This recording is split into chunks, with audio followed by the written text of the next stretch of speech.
On our morning show today from WRCO, we're pleased to welcome back Ben Moffat. We're talking about Crosscurrents Heritage Center at Tippesaukee Farm. Ben was here last year promoting some fall events. So how did you winter, Ben? I wintered in Hawaii. Okay. But I came back in April.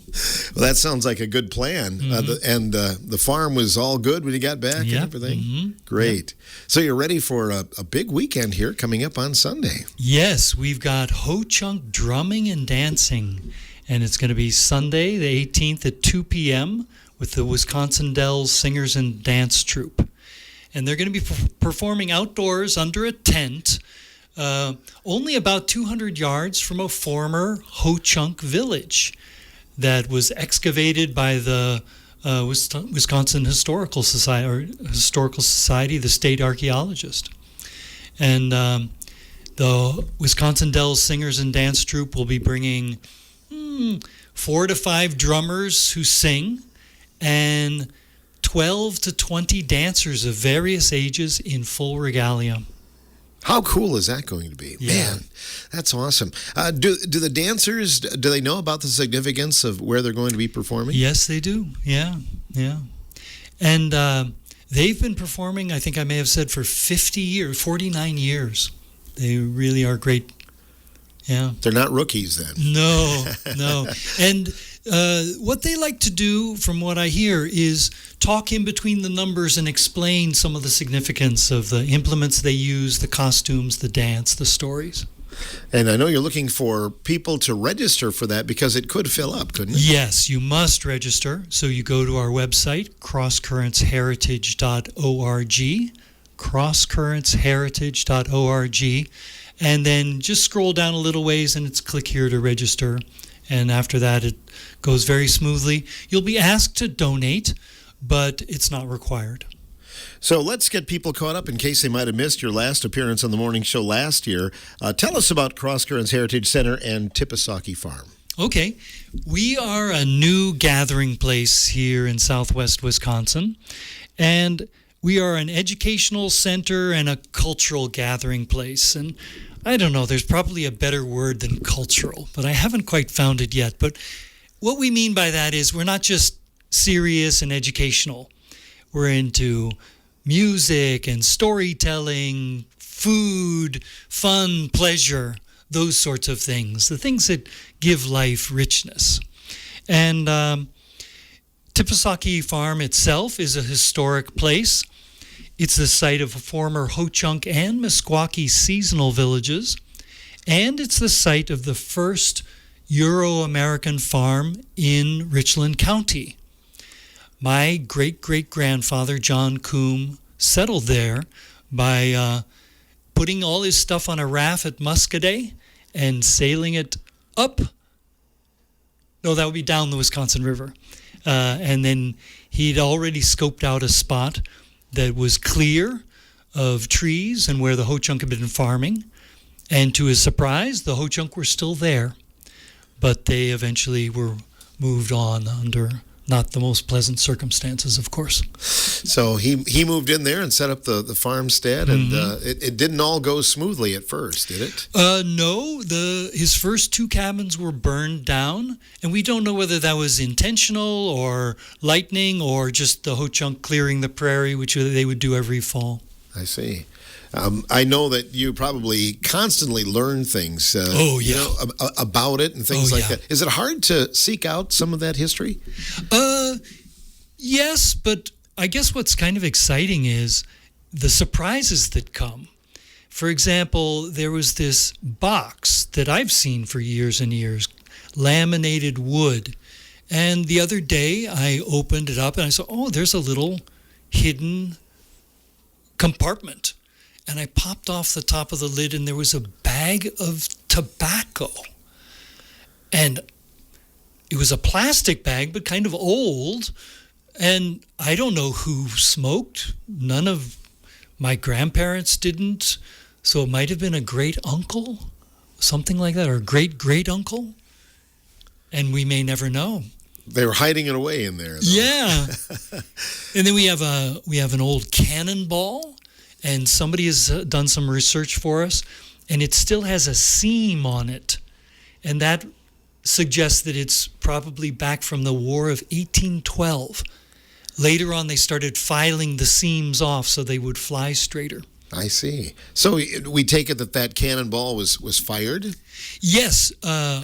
According to the family, my great-grandfather, Warner Coombe, found it when he was a boy on the bank of the Wisconsin. And so they think it was during the War of 1812, probably some gunship coming and firing maybe at a native village, who knows. Tell us the significance of Tippesaukee then. What does it mean? Tippesaukee, we were told by my grandmother, Camilla Coombe Kirkpatrick, that it meant beautiful view. But in around 2000, we were in touch with the Ho-Chunk, and my mother asked someone to take the word up to the elders up in Black River Falls. And they sweated over it. They'd never seen a word like that before. They finally concluded that it must be that our ancestor misheard it or wrote it down the way he could say it, and it meant beautiful place to live. I also ran it by the Meskwaki, thinking it might be a Meskwaki word, and they said, well, it might be something to do with what goes on at the river. So we probably will never get to the bottom of that one. But it must be close. Yeah. Yeah. And it's the name we have always called it, and the family calls it, so we use it, but we don't claim it to be a Meskwaki or a Ho-Chunk word. I know your work continues around there. I think the last time you were talking about remodeling, fixing up the house. How's that going? We've done a lot of work on the house. We're hoping this year to get a new roof on the old barn. The old barn is the oldest of the existing buildings. There are 5 old buildings. The whole property's on the historic register, the Register of Historic Places. But the old barn is from 1860 or 1861, and it's never really had a foundation, and the woodchucks have been getting under there.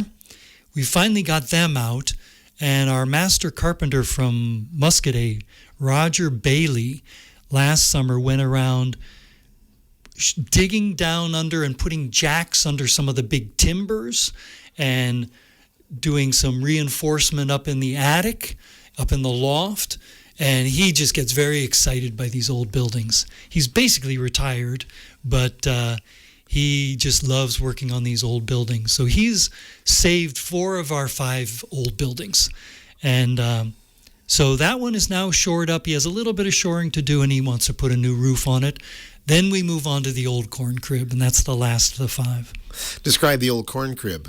The old corn crib is very interesting because it has a drive-through area in the center so that they could bring a wagon in and shovel the corn right or left into sort of wedge-shaped bins. Yeah, we had one like that too. Back in the day. Yeah. That was a lot. That was the Armstrong method of unloading wagons. Yes. Yes. Roofs are important too to preserve those, aren't they? Yeah. Yeah, in the old barn they had a way where they would open the 2 doors and get a cross breeze so they could thresh the grain in there. And then it went through many different iterations. At one time it was a horse barn. In our day, there was a bit of a foundation put in and tractors were stored there. Heifers with young cattle were there. So it's gone through a lot of different phases. For a long time, it was a working farm, though, wasn't it? Oh, yeah, and we still rent out the pastures and the fields. So it's still a working farm to a degree. And then the house. So you've been working on that a little bit as well? Yes, the old house. We did some massive work back in the 20s because there was a wall upstairs more than 5 feet away from a supporting wall downstairs. So there was a big sag in the ceiling in our beautiful parlor. And my mother had taken a fragment of the old wallpaper and had it scanned and sent to California, and a man reprinted the wallpaper. But we couldn't put it up until the building was stabilized because we didn't want the wallpaper to to be ripped where the walls would crack. And Roger Bailey again stripped the walls of plaster and lath, went to the store to buy new lath. You can't buy lath longer than 3 or 4 feet now. So he made his own lath in his basement, put it on, and he'd found that the lath had been put on probably by young boys or something in 1860.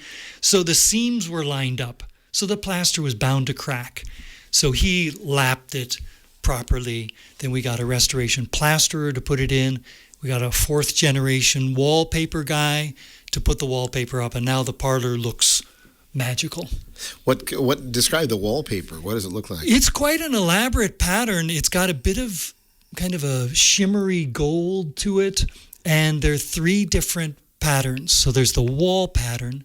Then there's a valance up near the ceiling, and then there's a ceiling pattern. And in the fall, we will be previewing new tours of the grounds and the house.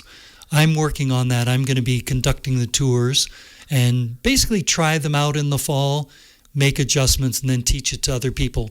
But one of the high points is going into that parlor at the end. People can tour it during the year then?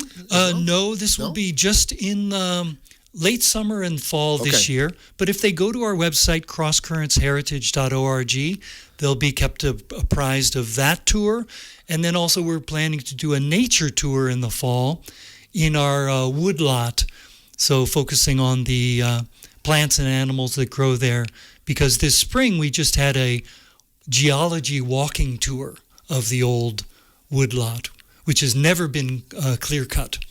So it has some beautiful 300-year-old oaks. And we just recently, just about a week ago, had our first prescribed burn in there to start trying to attack the brambles and the invasive plants.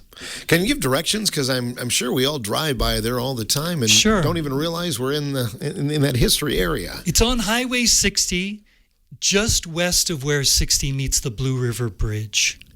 So it's in Port Andrew, just west of Port Andrew. You know where the port, there's a gas station and a restaurant, a Citgo station. We're just west of there. And the address is 14640 Highway 60. So it's on 60 between Muscadet and Boscobel, basically. What is the significance of the name Crosscurrents?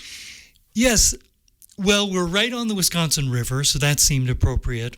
And in 2003, we had a symposium. It was my mother's idea to bring together scholars from all different subjects using the farm as like a touchstone, a focal point. And we named it, this symposium, this gathering, Crosscurrents, the intersection of Native and European cultures in Southwest Wisconsin. And so we sort of thought, that's a good evocative term. It's dynamic. It implies action, excitement, and change. So that's why we went with Crosscurrents Heritage Center. Heritage Center, and you've got big plans. I know this is the big thing on Sunday, but some other events this year too. You're going to do something in the fall. In the fall, those 2 tours, and we're gradually ramping up. My brother and I are semi-retired. It's kind of an encore career, and we're trying not to burn out. But we have lots of great volunteers and great volunteer board. I'm sure people would know the name of Mark Cupp and Steve Williamson and many others, Lance Ottman and Chris Noble, all these volunteers helping out. But we're just ramping up slowly, probably for a while doing events in the spring and the fall. Sounds like you've really incorporated a lot of local people and resources as well, Ben. Yeah, we've also gotten some great donations and some very helpful grants from the Greater Richland Tourism and from the Richland County Campus Foundation. Now, you didn't grow up around here, correct? No, my mother was born in Richland Center, and then she and my father moved to California with a lot of people in the 50s. And then, but just about every summer of my life I've come back, and quite a few winters too. So I have deep roots here, but I don't claim to be a local person. When did you first start to take an interest in some of the past and some of those things that happened? As a little boy. Really? There are pictures of me at 1 or 2 on top of a horse, thinking that I'm steering it, right? Yeah. And our grandmother was a great storyteller. So was her sister, Lottie Coombe. And so we just got full of these stories. So I remember going to school in California and saying, well, I'm related to John Coombe. And everyone goes, who? And I say, well, Daniel Boone, Davy Crockett, John Coombe. Never heard of him. And being disabused by my mom. But I felt like it was just this pioneer wonderland. And I remember going and digging around in the soil looking for arrowheads. And my brother and I would go out and herd the pigs until the farmer complained to our grandmother that we were running off his profit. They're getting too much exercise. Yes. I'm sure you found a few arrowheads over the years. I never did, but we have lots of them, yes. I bet. Yeah. We think that hill where the house is, because the village was down on the flat by the river, and our ancestors remember mounds for planting corn there. So it was farmed by the Ho-Chunk. They would use it as a seasonal village. So in the winter months, they would go into smaller groups up to the caves and up in the valleys. And then in the spring, they would come and regather, reforging their family ties, friendship ties. But and that's where my great-great-grandfather's third cabin was, down on the flat. But then in the 1860s, he moved it up on the hill. And we believe that was probably a place where the young men would go up at night with a fire, get away from the village, and they would be making arrowheads, because we found, several hundred. But they all look flawed, like maybe it chipped wrong, and then it was just discarded. Thrown away. Yeah. Yeah, those were the prototypes, or whatever, so to speak. Yeah. So it sounds like you've learned a lot about the Ho-Chunk Nation. Oh, yeah. Yeah, and especially building up to that symposium in 2003, we reached out to the nation and they agreed to be a co-sponsor. And 2 women in particular became their point persons, Suzette Lemaire and Emma Snowball. And Emma really took an interest and helped in the planning. And we ended up having about 10 or more presenters from the Ho-Chunk Nation at that symposium. And they did talks about the culture, about their history. And there was a great one that Emma did with her friend Conrad Funmaker about Ho-Chunk humor. And it just cracked people up. They were making fun of each other's families and teasing, and just with these great deadpan faces. It was just a hoot. And so we're all in kind of breakout groups, and everybody's hearing these serious lectures, and then down the hall they hear this explosion of laughter from their presentation. It wasn't all serious then. Nope, no. Were there other Native American groups around the area? The Meskwaki came through. They were originally from the eastern woodlands, but they got forced out, and so they lived at our place for a while, but then they moved on and now are settled in Tama, Iowa. The plight of your great-great-great-grandfather, 2 greats. John Coombe. Mm-hmm. Is it documented? Yes, it's quite a lot well. of writing about him? Quite well, yeah. So he came with his family from the southwest of England, Cornwall, and we've learned that there was an agricultural depression at that time, and they didn't own land. It was very difficult to own land at that time there. They were leaseholders. So the whole family, he and his brothers and sisters, his mother and father, came. And according to the story, he originally didn't want to come. He was working, I think he started as an apprentice in London as a butcher, and didn't want to come, but he came, and they settled in Ohio, but they were behind the land rush, so they got inferior land. And he was the youngest, And I guess he was restless, or maybe they purposely sent him out as a scout. And he came down to Galena and tried some lead mining in Mineral Point. He was a bartender and managing a hotel. And then he found that, okay, there's this treaty of 1837 that's going to move the Ho-Chunk west. And he came and scoped out this place and saw that it was already clear, because the Ho-Chunk, as I said, would burn the prairie, and they were planting, so he wouldn't have to clear the whole farm of trees. And there were springs there, so it was a very natural gathering place. Plus, in our woodlot, there's a bit of a bog that used to be the pig wallow, where me and my brother would herd the pigs, come out of that woods smelling like pigs. And there's always a bit of water there. So just a little ways from the village, there would be a place where the animals would gather to drink. So you had your game right there too. So a very ideal location. So he wrote back to his family, "I've found the land of milk and honey," and felt like he'd found his paradise, and ended up late in, I think in his 40s, getting married and having 6 children. And yeah. You ever think about traveling back then? So traveling from London to Ohio, and how long that would take, and then to Galena, and one of his sisters died on the boat coming over. Yeah, very difficult. Yeah, people that came over, the immigrants, they really had to want to do it. Mm-hmm. It was, what a struggle in some cases. Yeah, and I think that's one of the great things about Crosscurrents Heritage Center and these old buildings that have been preserved. It's like a window into the history. You see these things and you go, wow, there's the outhouse. It's a long walk in the snow at night in a blizzard, right? And then you find, oh, well, here's a chamber pot. That might be a solution. Right now, I think that's not very appealing, but it's 20 below and the wind blowing, I think I would settle for a chamber pot. I believe so, too. Yeah. When you look through some of the windows, like when you're in the house, you have to think about what other generations saw. Mm-hmm. And in some cases, you're probably looking at the same scenery that they were, right? Just about, yeah.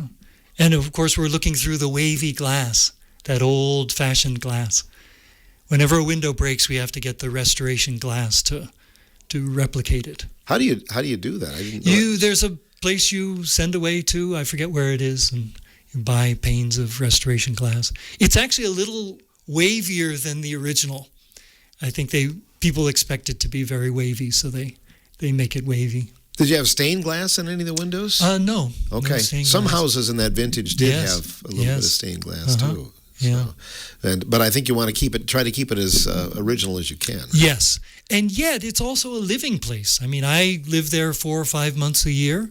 The family room is a mix of furniture, some from the Kirkpatrick's cheese factory, the cheese warehouse that our grandparent and great-grandfather on the other side ran. So at one point, because as a kid, we would go in the family room. My grandfather would be on the sofa, a 1950s sofa, watching the White Sox on TV, a little black and white TV. And it's still the family room. It's the office. We make it into a theater for certain events.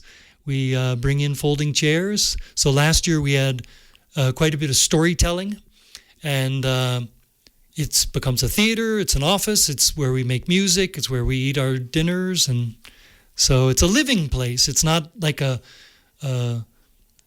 sometimes these restored places seem a little sterile, but you come in there and you see our dishes and you see our shoes, and it's a living history. The living room must be fairly good size, isn't it? Yeah, the family room is good size. The parlor is good size too. Yeah. 'Cause houses in that vintage lots of times were little bitty cut-off rooms, it seems. Yes. Well, he started with 3 cabins, and then when they moved up, they built the first part of the house that exists now, and the children slept in a loft. Must have been very cramped. And then they built the two-story part while they were living there. So, but in that day, it was considered a mansion. But now it's not considered that big a house. We'll come back and talk more with Ben Moffat, talking about the upcoming event going on at the Crosscurrents Heritage Center at Tippesaukee Farm. We'll be back with more on the morning show in just a moment.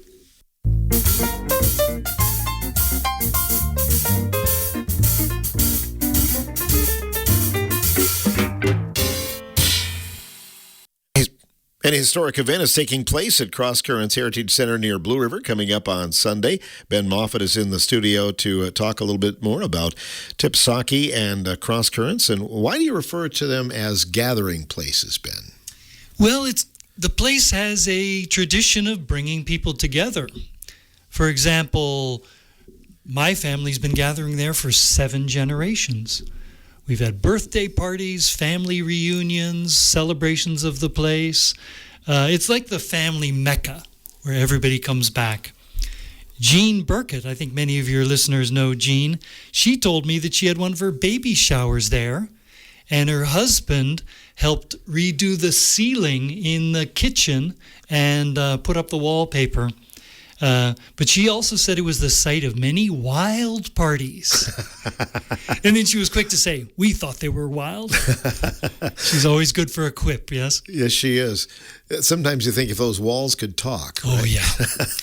And then in 1938, to mark the 100th anniversary of the founding of Richland County, close to 1,000 people gathered there. We have pictures and a poster. There were bands, refreshment stands, speeches by the president of Carroll College. Someone from the UW Board of Regents spoke, as did someone from the State Historical Society. And that's when the stone with the plaque was set. You'll see that stone as you drive by on Highway 60 between Muscadet and Boscobel. There's a big stone, and some people think it's a meteorite. It was not a meteorite. And there's a plaque there. It was set in 1938. But even before that, the Ho-Chunk and Meskwaki used it as a seasonal village. So they would gather in the warm months to hunt and fish and farm and rekindle family ties, friendship ties. And how long was it used as a village? We don't know for sure. The archaeological evidence suggests several hundred years at least. But it could be thousands of years because it's such an ideal location right on the superhighway of the Wisconsin River. It has springs. It has clear space. It's one of the few oak savanna openings north of the river. So it would have been very valuable. And the Ho-Chunk and the Meskwaki would have traditionally burned it in the fall to keep it open. And our ancestors remember seeing mounds where the Ho-Chunk and the Meskwaki would have been planting corn. So it was farmed in the warm months too. I know that you'll have this special event on Sunday. When was the last time there was Ho-Chunk drumming, singing, dancing at the location? It's got to be at least 180 years, if goodness. not more. Wow. Never since the Ho-Chunk were removed from the place. We did have some Ho-Chunk drumming at our 2003 symposium. We started the event with Ho-Chunk drumming. It was very interesting because I brought them tobacco and I brought them some cash, and they immediately rubbed it on the drum. The drum is like a living thing for them. At least that's my understanding.